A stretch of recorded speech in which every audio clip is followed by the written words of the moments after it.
It's been a minute, but Radio Juxtapoz is back once again with a fully stacked new season of artist insights and in-depth conversations from some of the contemporary art world's hottest talents. Kicking off this season today, Evan Preco chops it up with LA's Jaime Muñoz right here, right now.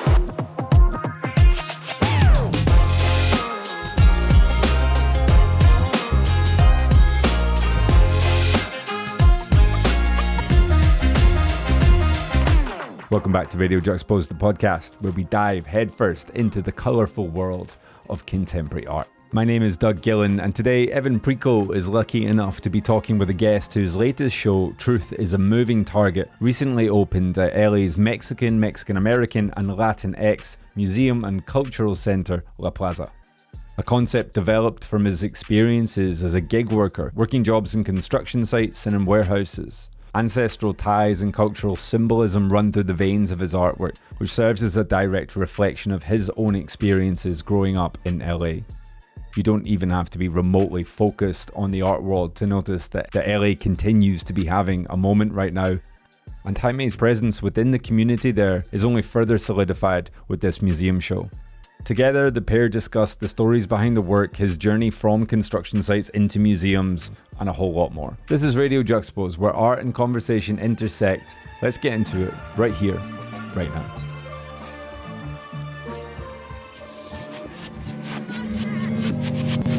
Jaime Muñoz, the newest guest on the Radio Juxtapoz podcast. I have to say it like very professional.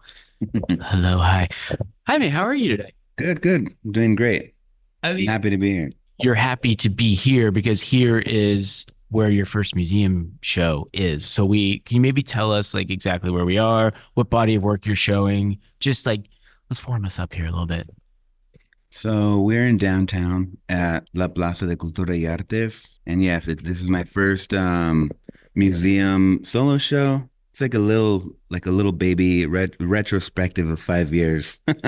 so like all of the work in the show is within the period of like 2018 and now 2024. Yeah, there is a chronology in terms of time and theme in the show. Myself and the curator, Karen Cruz, we were trying to think of a way to have like a theme in the show and not just have like whatever's available.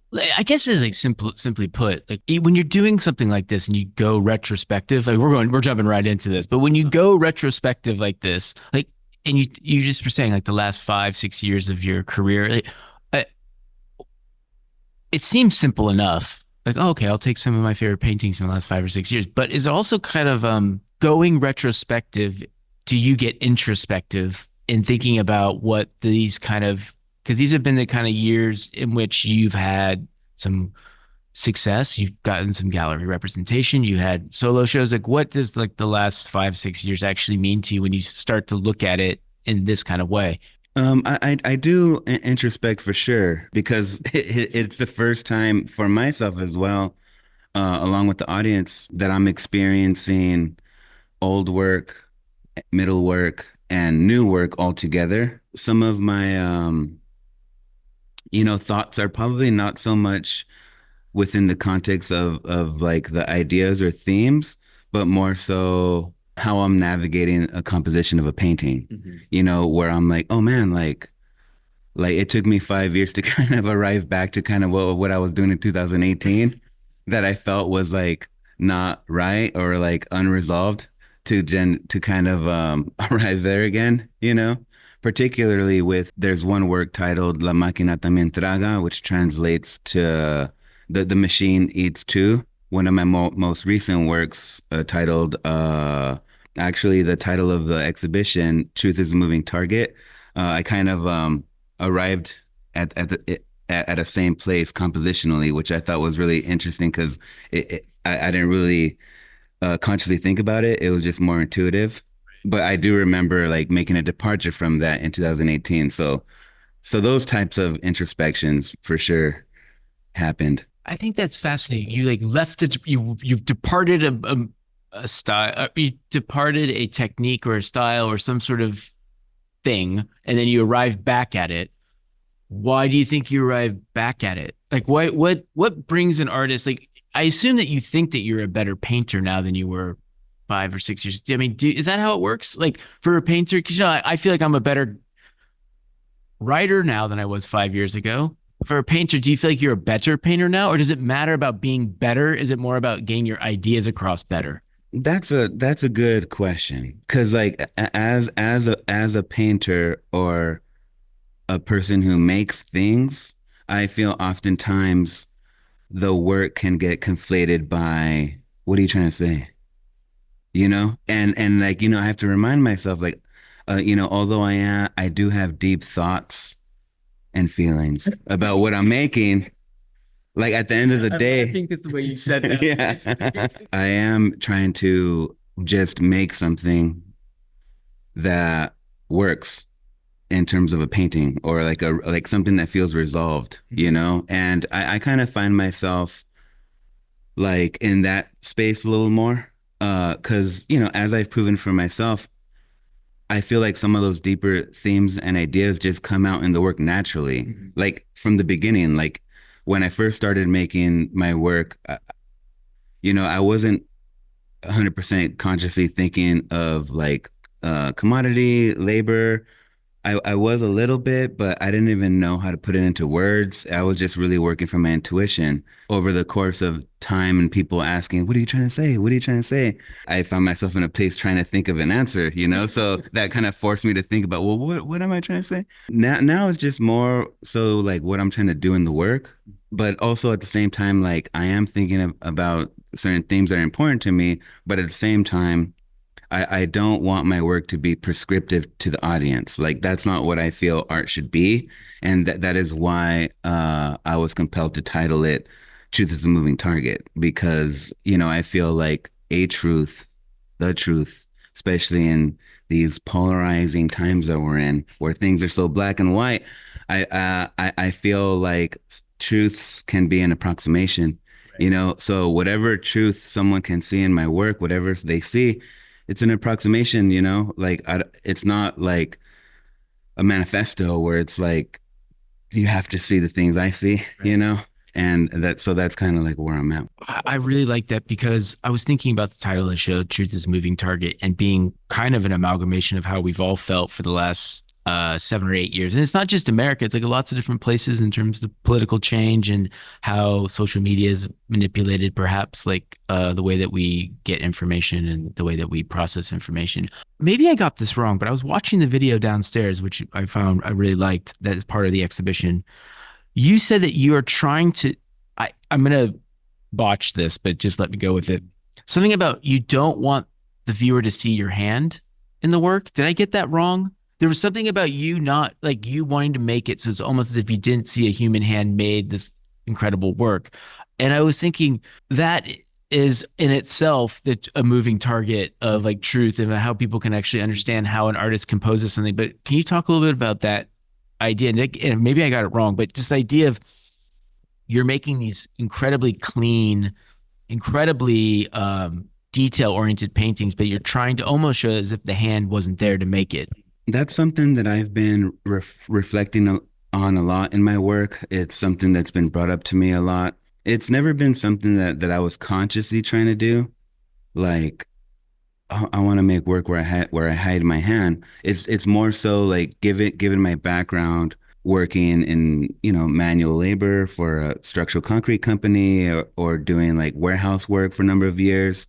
I feel those environments are really informed by systems, a grid, and I feel like naturally that comes out in the process of my work. And also too, like gravitating towards industrial techniques and processes that amplify the aesthetic. I know like as like a maker, there was a period where I'm like kind of confronting that, and I'm like, well, how much should I let these like the machine inform the hand? Mm-hmm.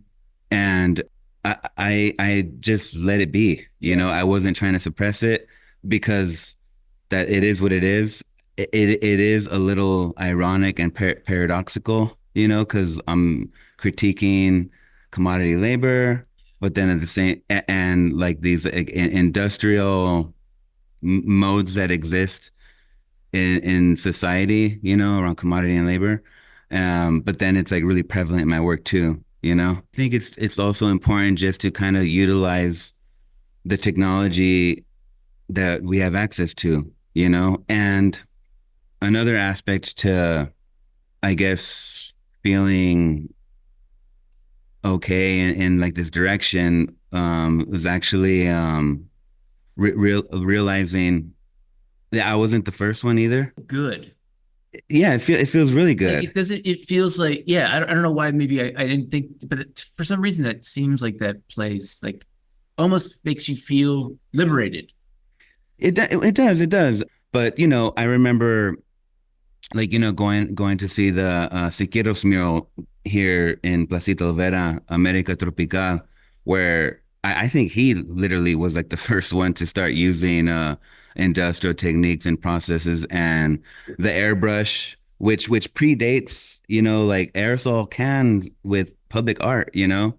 And he kind of saw it as like a revolutionary act that was going to be like the future. So when that information came to me, I was like, oh yeah, like I'm going to lean into that. You know, I'm not going to like be stuck in the I need to get oil paints, and you know, I was just trying to just kind of encompass the materials and technology of the time that I'm in, you know.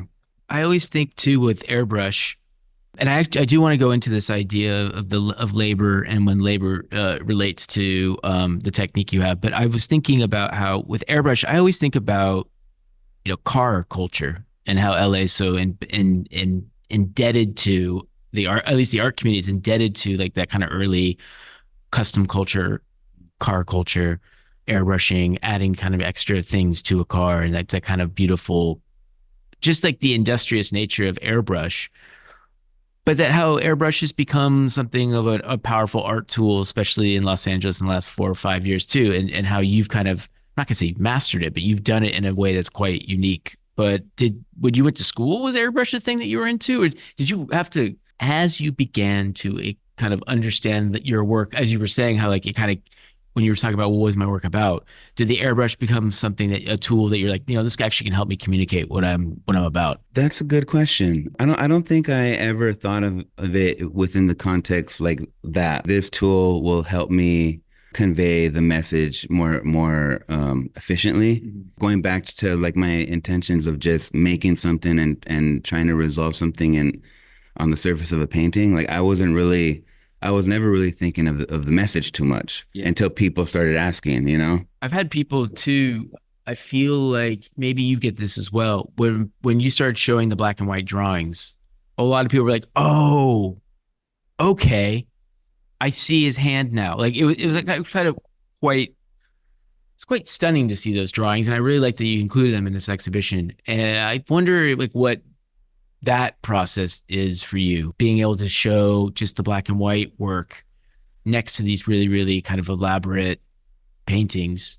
Do you get that response from people like, oh, that's his hand. Oh, okay, I get it now. Now I see where the paintings are coming from. Is that like a really sort of vital part of the exhibition to show that those works? Yeah.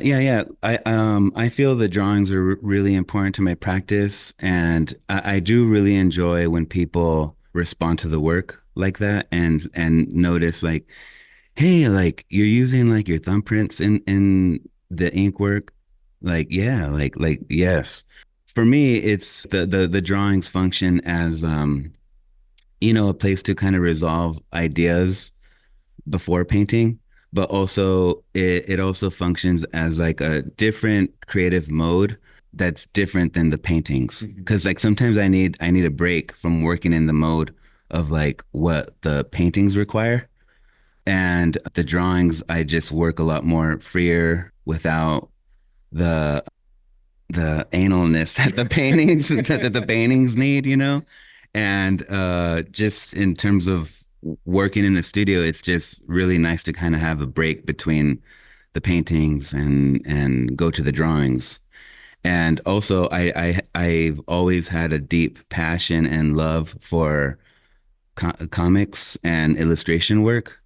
I really love working in the material of like ink and um, incorporating old, outdated analog tools like ruling pens that drafters or architects used to use. It's really satisfying for me to work with those materials, you know. So yeah. I can't help but think, a lot of your work being about movement of labor, especially whether it's goods or people, and whether it's the people who move the goods and all the different kind of parts of society that we choose not to always notice, but is always there.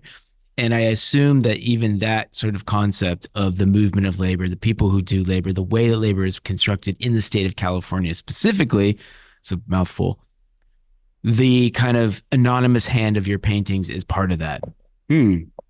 Yeah, I guess that goes back to kind of the irony of it, you know? It's a little nuanced too, because like our perception of that idea of truth as a moving target too, just that kind of like, what is the truth of how societies are built? exactly. I've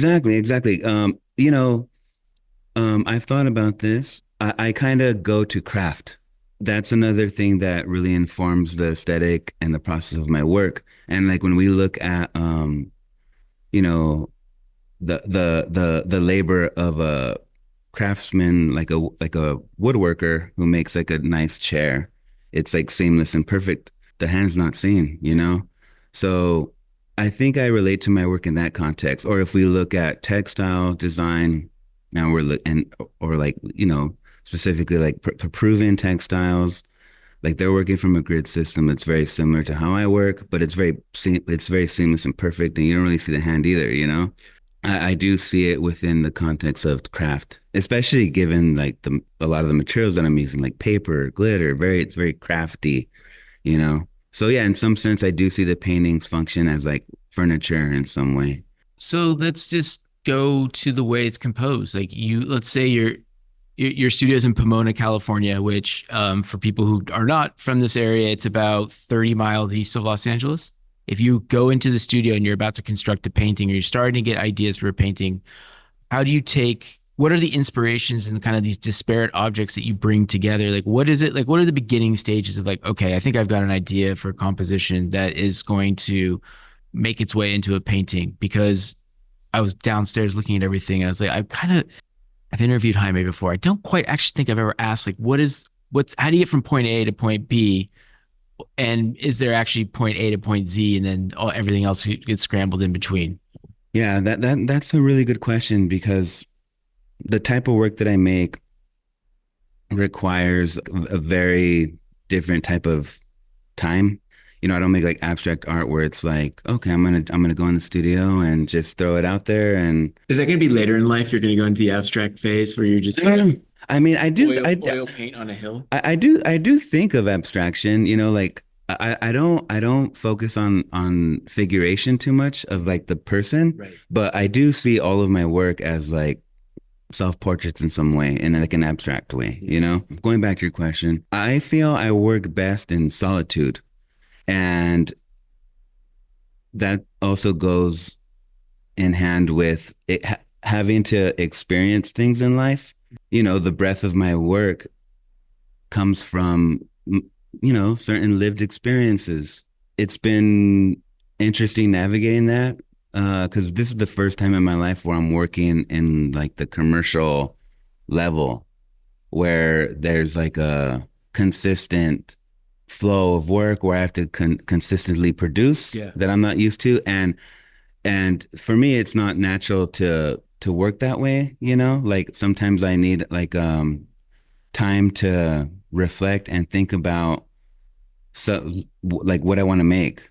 Because again, like although I am just thinking of something I want to make, like there is a source to the iconography and the visual language that I'm tapping into that's important to me. And oftentimes I feel like that comes out best when I'm in my solitude. And sometimes it could be a little funny or confusing because, you know, I'm in a relationship, and with, you know, an intimate one, or even with my family, and, you know, I'll communicate to them like, you know, I have a deadline and I'm in the studio, and then they're coming like, yeah, you haven't done anything all week. What have you been doing? You know, and I'm like, I'm thinking about it, like I'm pondering. That's a big part of the process, So sometimes there'll be a whole week of like doing anything on the surface, but just little rituals of things, whether it's like cleaning my studio, organizing it, being in my thoughts, and just in my solitude and in my space where I eventually land somewhere. And oftentimes, again, like if I'm really in a pinch, that's where I go to the drawings. Right. Because like Yeah. it doesn't require so much. I could just like I'm gonna just work with the ink. It's not that big of a commitment. It doesn't require that much resources. I could just start making. Yeah. This is helpful because, we have an audience that's kind of international. So let's just say to my podcast co-host Doug, who's in London right now, and he's like, "Hey, I really like Jaime's work, but like, what is the visual inspiration? Where are these images coming from? If you could tell the rest of the world, like, this is like these images I find here, maybe you can help explain to like the audience like where you find this imagery, because I look at it and I'm like, it feels very California, but it also feels like it's got like an expansive, like it works in other places as well. So maybe, and especially the religious iconography translates across cultures, but there's also parts of that within that feels very of California. So maybe you can explain, all right, how I'm kind of putting these things together. Yeah, so going back to the abstract idea of like the work being like a self-portrait, the visual language that I incorporate in the work oftentimes just comes from things that speak deeply to me and my experience, So I grew up, first generation Chicano, very Catholic, and also too like experiencing the power structures of the world. So all of those things kind of inform the iconography. For sure, there's a lot of religious iconography, like, and I don't know if this comes from like a place of like drama, but yeah, I grew up very Catholic, and also too, in the environments that my single mother took me to, that was also one of the first places that I was exposed to art, like Latin American Baroque painting, where it was, classical iconography of like biblical stories and the church. And also thinking of like my experiences during that time, also thinking of, power structures like the colonial moment and how that relates to labor history and the identity of this country and social politics. A big motive of mine has always been kind of gravitating towards unseen narratives. One, just being a artist or maker of color, trying to occupy space, make work where other people see themselves, because I felt like it was a necessity, like growing up before like this period of time where I didn't really see myself very much in public spaces of art. I felt like it was kind of a new space to try to like recontextualize the visual iconography I grew up around, and also trying to subvert it. There is like a chronology of the themes, like the religious period, the colonial moment, and then labor. And I feel a lot of like the labor themes come from my experience commuting, like I've always commuted far. When I worked in construction, the company was in Fontana, and we would like do projects throughout the San Bernardino County, which is vast. That, or commuting from Pomona to Topanga Canyon every day. I was in traffic a lot, and that's definitely something that's informed the visual iconography of my work, whether I'm incorporating the backs of like trucks or thinking of the horse in relationship to the truck and in relationship to like the organic individual as a worker. There is like a through line of like labor and technology that I see there that I find myself revisiting a lot in the work.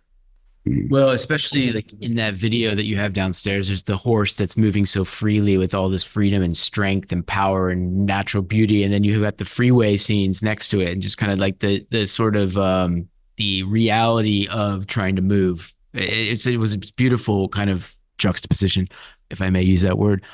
So this leads us to the creation of kind of the concept of I'm going to botch the name Toyota Terra.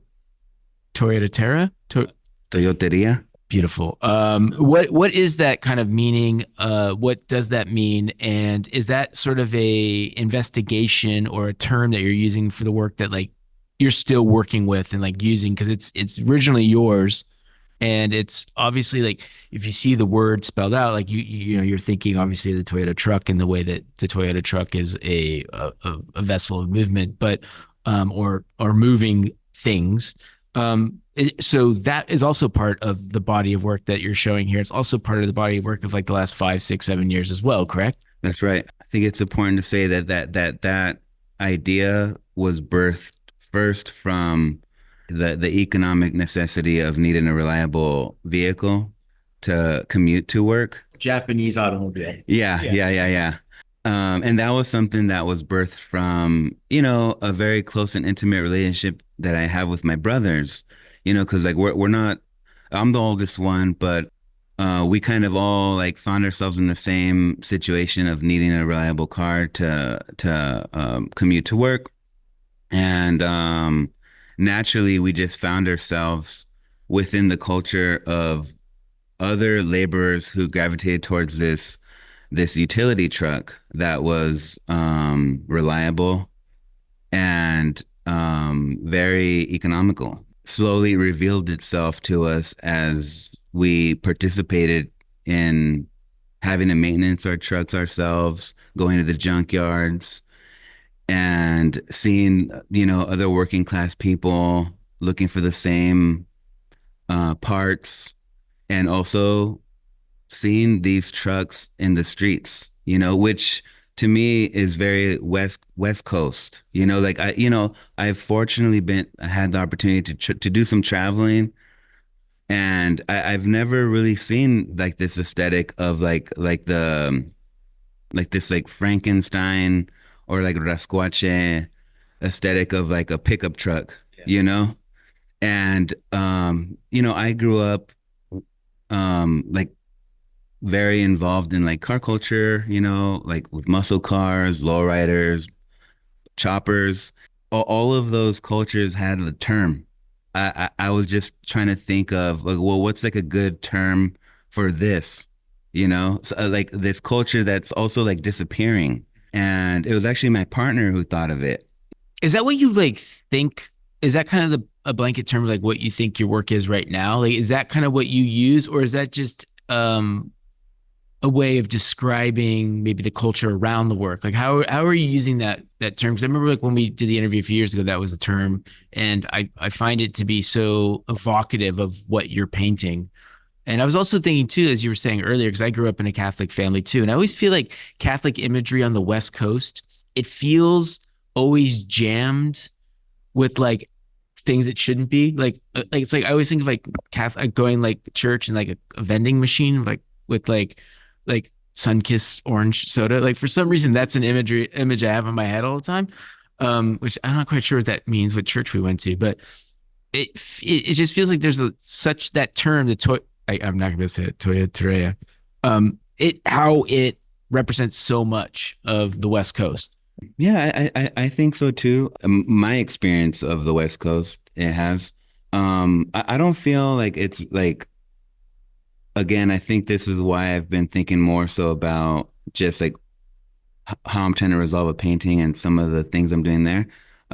Because then like I feel like in some of my more recent work, I feel like I've kind of made a departure from the Toyoteria stuff. But within the context of like this museum show, it was definitely like a period that we're using to kind of chronicle the timeline, which was kind of what I was doing like early on. Like I'm still inspired by certain like aesthetics of like the machine or like the vehicle, but I feel like I've kind of made like a departure a bit from the Toyoteria with where I'm going now. Yeah. You were talking about like growing up and maybe not seeing a ton of representation in the arts. But what was the first time you actually felt like you saw some representation in the arts that made you investigate further? Like, oh, I can do this, or I will go to UCLA and try this out. This music is incredible. I love it. That's actually good. It's good. It's a good backdrop for the interview. Like I reflect, and it's kind of a trip that I'm here. You know, I have to credit the recession in 2008 because coming from like the cultures, the people say I credit the recession. I have to. I mean, a lot of people. Yeah. Okay. Yeah. Because given like the values and expectations of my family, which was to just work and provide. I was working in construction. I got laid off during the recession. Then was doing a lot of warehouse work, but during that period of time, it allowed me the opportunity to pursue painting because the whole time I was still making paintings and was trying to pursue it independently as a Sunday painter, but school was never an option, because the hours are crazy. Doing the construction thing, like I would come home late, like I wouldn't be able to commit to a school schedule of whenever the classes are. So then, so when I got laid off, that's kind of when I was able to start going to school a bit slowly. Like I would work, I was always a full-time working. But when I started working in warehouses, that's when I was able to have a fixed schedule to take some classes at night. Originally, my path was studying commercial art, graphic design. Eventually, once I finished all of my requirements to transfer to a four-year university, which I applied to all design programs, one of my mentors, Mitchell Syrop, really encouraged me to apply to UCLA for painting. What are you talking about, man? I just did graphic design. Now you want me to go to UCLA and do painting? Yeah, it was because he was my mentor for design. Like he was my teacher for all my design classes at Chaffey Community College. And I was just like, oh, you think I suck at design? Like I had an opportunity to participate in like a school exhibition, like before I graduated. And then he saw my work and was like, oh, dude, fuck the design. You should do painting. And I've always been a big fan of like Larry Pittman, and he was like, you have an opportunity to go study with Larry Pittman. You should go do that. That UCLA was the only school that I applied to for painting, and just thought of it as like, if it was meant to be, it was meant to be, which I didn't think it was. But luckily I got in, and that was the only school I applied to for painting. So that's kind of how I arrived at UCLA. Were you like a little scared about like, okay, hey, because graphic design seems like that's a reasonable skill set to have. Like there's a career path with graphic design. There's all sorts of, and you're like, no, I'm going to be a painter. Like that is, especially at the time, it's not like now where like there's like art school and painting is like, that's a thing. Like there's a lot of people coming out with painting degrees, and that was a little, were you kind of like, what am I doing? Or you're like, because it's a passion, but you're also kind of like, is this the right thing to do? Like, should I just be doing graphic design and like have a career and quote, provide for my family and maybe not, like painting is a hard thing to do. Or maybe it was like, fuck it. Were you just kind of like, fuck it? It was definitely like a fuck it situation. Because I was trying to lean in the direction of what was practical, but also too like confronting my family and telling them like, oh, like I'm pursuing something practical, I knew that pursuing painting was gonna be a bit complicated with my family, and not all of my family. Some of my family has been really supportive the whole time, but not all of them, and that's been like very challenging. But at the end of the day, you got to do what. I mean, we're only here for a brief period of time, and you got to pursue what you got to pursue in the time that you're given, you know? And so yeah, so I'm again, like I feel that was like another moment where like life kind of just had a different plan for me.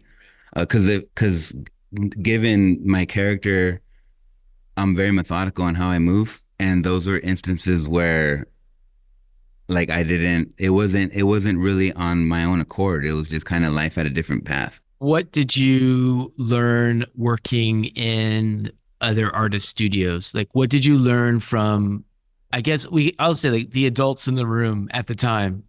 Like what was that?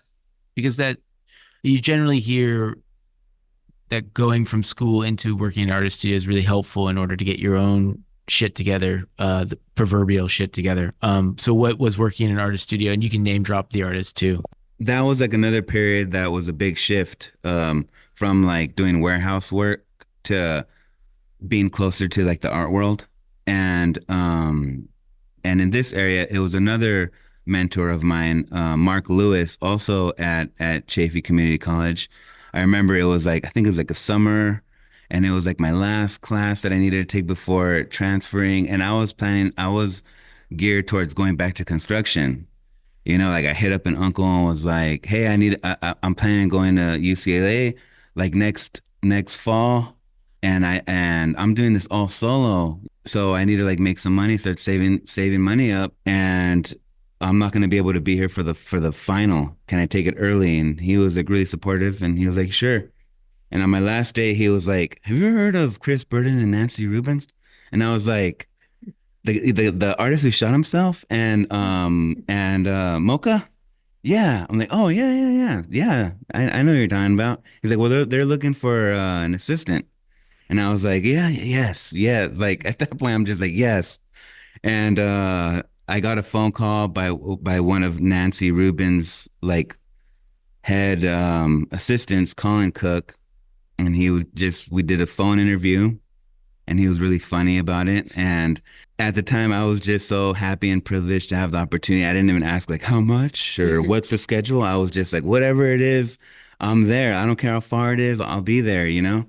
Yeah, it was a great experience. I feel like given my experience going to UCLA, and at that time, Chris Burden had retired and Nancy Rubens. So I didn't have the opportunity to study under them. But again, like life kind of came into the picture and offered me the opportunity to still learn from them. I've always been a very observational learner. Has always been very astute to my environments, you know? Yeah, I was able to learn a lot from them. Just, you know, navigating a commercial studio, and also like being close to them and a little more intimate, and understanding their ideas deeper, especially, yeah, like even with Chris and his relationship with like the automobile and how he incorporates that in his work within his proximity to LA, thinking about Nancy and how she relates to material. I feel like I've been thinking about that a lot too. Like not in the same context as Nancy does in like the true physical form of a material, but more so in like the subject weight of material. And sometimes it's like it is like more literal, and sometimes it's more conceptual. But I feel like both of them have definitely like influenced my identity as an artist.